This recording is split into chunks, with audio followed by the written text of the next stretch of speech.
السلام علیکم ورحمۃ اللہ وبرکاتہ۔ ناظرین، امید کرتا ہوں سب خیریت و عافیت کے ساتھ ہوگے۔ آئیے انشاءاللہ عز و جل آج کی اس ویڈیو میں اردو کتاب بہار شریعت حصہ اول کا پارٹ نمبر 21 پڑھیں گے۔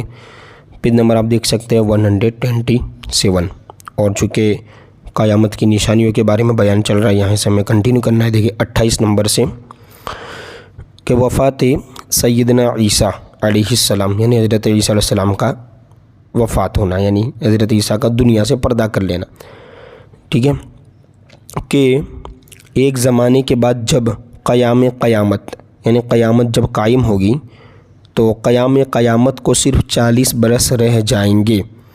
ایک خوشبودار ٹھنڈی ہوا چلے گی جو لوگوں کی بغلوں کے نیچے سے گزرے گی، جس کا اثر یہ ہوگا کہ مسلمان کی روح قبض ہو جائے گی اور کافر ہی کافر رہ جائیں گے، اور انہی پر قیامت قائم ہوگی، یعنی کافروں پر، ٹھیک ہے۔ اس طرح یہ چند نشانیاں بیان کی گئیں، ان میں بعض واقع ہو چکی اور کچھ باقی ہے۔ جب نشانیاں پوری ہو لیں گی اور مسلمانوں کی بغلوں کے نیچے سے وہ خوشبودار ہوا گزر لے گی جس سے تمام مسلمانوں کی وفات ہو جائے گی، اس کے بعد پھر 40 برس کا زمانہ ایسا گزرے گا کہ اس میں کسی کے اولاد نہ ہوگی، یعنی 40 برس سے کم عمر کا کوئی نہ رہے گا اور دنیا میں کافر ہی کافر ہوں گے۔ اللہ کہنے والا کوئی نہ ہوگا، کوئی اپنی دیوار لیستا ہوگا، یعنی پلاسٹر کرتے ہیں نا، لیپ کرتے، اس طرح کوئی کھانا کھاتا ہوگا، غرض لوگ اپنے اپنے کاموں میں مشغول ہوں گے، یعنی لوگ اپنے کام میں بزی ہوں گے۔ کہ دفعتاً، ٹھیک ہے، دفعتاً معنی اچانک، حضرت اسرافیل علیہ السلام کو سور پھونکنے کا حکم ہوگا۔ شروع اس کی آواز بہت باریک ہوگی اور رفتہ رفتہ یعنی دھیرے دھیرے بہت بلند ہو جائے گی۔ لوگ کان لگا کر اس کی آواز سنیں گے اور بے ہوش ہو کر گر پڑیں گے اور مر جائیں گے۔ آسمان، زمین، پہاڑ، یہاں تک کہ سور اور اسرافیل اور تمام ملائکہ یعنی فرشتے فنا ہو جائیں گے۔ اس وقت سوا اس واحد حقیقی کے کوئی نہ ہوگا۔ وہ فرمائے گا، کیا فرمائے گا؟ لمن الملک اليوم، جو کہ پہلے قرآن میں اللہ نے فرما بھی دیا ہے، لمن الملک اليوم، کہ آج کس کی بادشاہت ہے؟ کہاں ہے جبارین، کہاں ہے متکبرین، کہاں گئے سب تکبر کرنے والے؟ مگر ہے کون جو جواب دے؟ پھر خود ہی فرمائے گا، کیا فرمائے گا؟ للہ الواحد القہار، صرف اللہ واحد قہار کی سلطنت ہے۔ پھر جب اللہ تعالیٰ چاہے گا اسرافیل کو زندہ فرمائے گا، سور کو پیدا کر کے دوبارہ پھونکنے کا حکم دے گا۔ سور پھونکتے ہی تمام اولین یعنی شروع میں آنے والے، آخرین، ملائکہ، انس و جن، انسان، جنات، حیوانات موجود ہو جائیں گے۔ سب سے پہلے حضور انور صلی اللہ تعالی وسلم قبر مبارک سے یوں برآمد ہوں گے، یعنی اس طرح تشریف لائیں گے کہ داہنے ہاتھ میں صدیق اکبر کا ہاتھ، بائیں ہاتھ میں فاروق اعظم کا ہاتھ رضی اللہ تعالیٰ عنہما۔ پھر مکہ معظمہ و مدینہ طیبہ کے مقابر میں، یعنی ان کی قبروں میں، یعنی وہاں پر جو مدفون ہیں قبرستان میں، وہ جتنے مسلمان دفن ہیں سب کو اپنے ہمراہ لے کر میدان حشر میں تشریف لے جائیں گے۔ اب دیکھیں اس طرح پہلا عقیدہ قیامت کے متعلق کہ قیامت بے شک قائم ہوگی، اس کا انکار کرنے والا کافر ہے۔ حشر صرف روح کا نہیں بلکہ روح و جسم دونوں کا ہے۔ جو کہے صرف روحیں اٹھے گی جسم زندہ نہ ہوں گے وہ بھی کافر ہے، ٹھیک ہے، جو یہ کہے۔ اس طرح دنیا میں جو روح جسم کے ساتھ متعلق تھی یعنی جڑی ہوئی تھی، اس روح کا حشر اسی جسم میں ہوگا۔ یہ نہیں کہ کوئی نیا جسم پیدا کر کے اس کے ساتھ روح متعلق کر دی جائے، نہیں، وہی جسم جو پہلے تھا۔ اس طرح عقیدہ نمبر 4، جسم کے اجزاء یعنی ٹکڑے اگرچہ مرنے کے بعد متفرق ہو گئے، پھیل گئے، ادھر ادھر ہو گئے، اور مختلف جانوروں کی غذا یعنی خوراک ہوں گے، مگر اللہ تعالیٰ ان سب اجزاء کو جمع فرما کر قیامت کے دن اٹھائے گا۔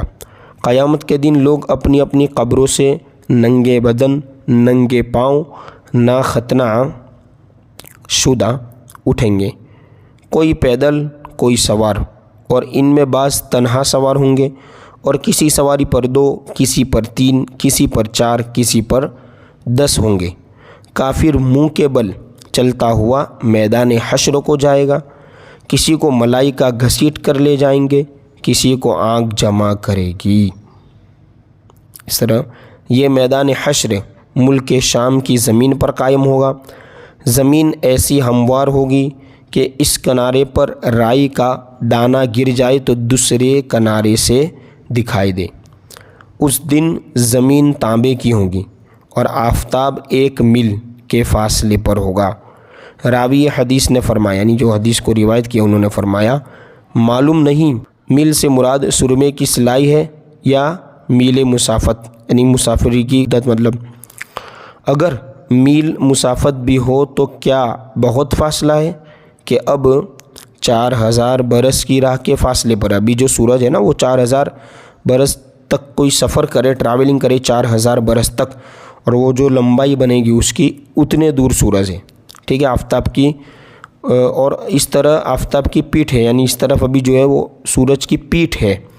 پھر جب سر کے مقابل آ جاتا ہے گھر سے باہر نکلنا دشوار ہو جاتا ہے۔ اور اگر آج ہی کی گرمی کی بات کر لیں، آج 3 تاریخ کو یہ میں سبق ریکارڈ کر رہا ہوں، اور ابھی جو گرمی آپ کے علاقے میں بھی گر رہی ہوگی، ہمارے یہاں بھی بہت زیادہ گرمی ہے، تو یہ سورج اتنے دور ہیں 4000 مسافت کی دوری پر اور پیٹھ ہے۔ پھر بھی آج ہم دوپہر کو یہ 45 ڈگری جو ریڈ الرٹ ہے اس میں تو باہر نکلنا مشکل ہو جاتا ہے، ٹھیک ہے۔ اب سوچیں کہ سورج کی پیٹھ ہے اور اتنے دور ہے اور اتنی گرمی ہے، تو جب سورج سوا نیزے پر ہوگا 1 میل کی دوری پر ہوگا اور سورج کا چہرہ اس طرف ہوگا، تو سوچے کوئی برداشت کر ہی نہیں سکتا، ٹھیک ہے۔ بس وہی بچیں گے جس پر اللہ کا فضل ہوگا۔ دیکھ آگے کہ گھر سے باہر نکلنا دشوار ہو جاتا ہے، اس وقت کے 1 میل کے فاصلے پر ہوگا، اس کا منہ اس طرف کو ہوگا، تپش اور گرمی کا کیا پوچھنا۔ اور اب مٹی کی زمین ہے مگر گرمیوں کی دھوپ میں زمین پر پاؤں نہیں رکھا جاتا۔ اس وقت جب تانبے کی ہوگی اور آفتاب کا اتنا قرب ہوگا، اس کی تپش کون بیان کر سکے۔ اللہ عز و جل پناہ میں رکھے، بیجے کھولتے ہوں گے، یعنی وہ جس طرح برتن میں وہ ہانڈی میں جس طرح کھانا بنا کر وہ کھولتا ہے نا، مطلب ابلتا ہے، اس طرح بھیجے انسان کے دماغ کے بھیجے کھولتے ہوں گے، اور اس کثرت سے پسینہ نکلے گا کہ 70 گز زمین میں جذب ہو جائے گا، زمین میں مطلب زمین چوس لے گی اسے۔ پھر جو پسینہ زمین نہ پی سکے گی وہ اوپر چڑھے گا، کسی کے ٹخنوں تک ہوگا، کسی کے گھٹنوں تک، کسی کے کمر کسی کے سینے، کسی کے گلے تک، اور کافر کے تو منہ تک چڑھ کر مثل لگام کے جکڑ جائے گا، یعنی جس طرح گھوڑے کی لگام ہوتی ہے نا، اس طرح یہ اس کو جکڑ لیا جائے گا کافر کو، جس میں وہ ڈبکیاں کھائے گا۔ اس گرمی کی حالت میں پیاس کی جو کیفیت ہوگی محتاج بیان نہیں، یعنی بیان کی ضرورت ہی نہیں ہے۔ زبانیں سوکھ کر کانٹا ہو جائے گی، بعضوں کی زبانیں منہ سے باہر نکل آئے گی، دل ابل کر گلے کو آ جائے گی۔ ہر مبتلا بقدر گناہ تکلیف میں مبتلا کیا جائے گا، یعنی جیسا جیسا اس کا گناہ ہوگا اس طرح اسے تکلیف ہوگی۔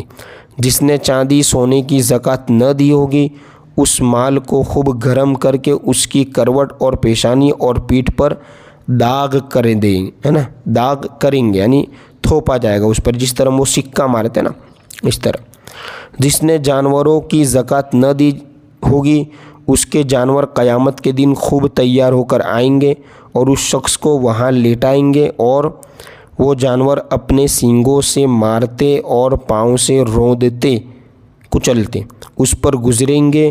جب سب اس طرح گزر جائیں گے پھر ادھر سے واپس آ کر یوں ہی اس پر گزریں گے، اسی طرح کرتے رہیں گے یہاں تک کہ لوگوں کا حساب ختم ہو۔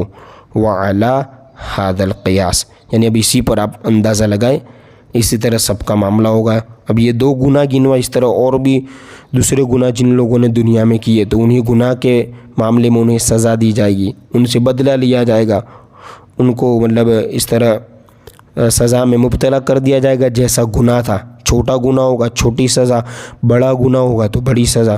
ٹھیک ہے، اب انشاءاللہ عز و جل پارٹ نمبر 22 میں آگے مزید یہاں سے ہم کنٹینیو کریں گے.